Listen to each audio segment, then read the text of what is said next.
Prime Minister was warned multiple times about security threats from foreign interference. He was told measures to protect something as fundamental as our democracy were insufficient, and he repeatedly failed to do anything about it. We now know that members of this House knowingly assisted hostile foreign states against Canada's interests, and the government hides behind national security and cabinet confidence while these members are still allowed to sit in caucus, sit in this House, and serve their communities second. They've redacted and withheld documents from the Hogue Commission. So will they hand over all of the documents unredacted with names? The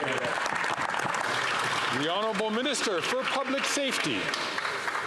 Mr. Speaker, as I said earlier in question period, our government has always collaborated with the Hogue Commission, and senior public servants who are responsible for decisions around redactions work collaboratively and constructively at all times. And as I said, Mr. Speaker, obviously the government will ensure that the Hogue Commission has access to all of the documents necessary to do the important work that we've asked them to do. That's been our position since we created the Hogue Commission, and that will continue to be the work we'll do.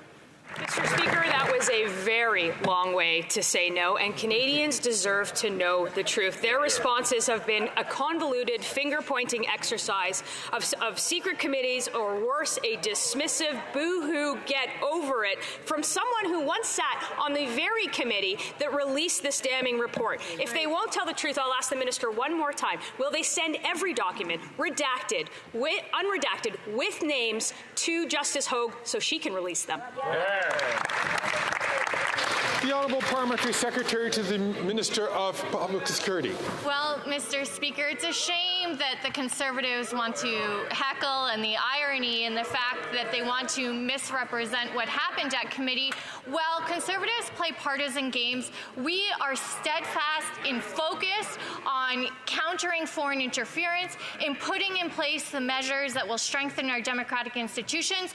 Mr. Speaker, it's ironic that the Conservatives bring up the NSICOP committee, a committee they voted against, in fact, also pulled members off at one point. Mr. Speaker, we are going to do everything to ensure that our democratic institutions are protected from foreign interference.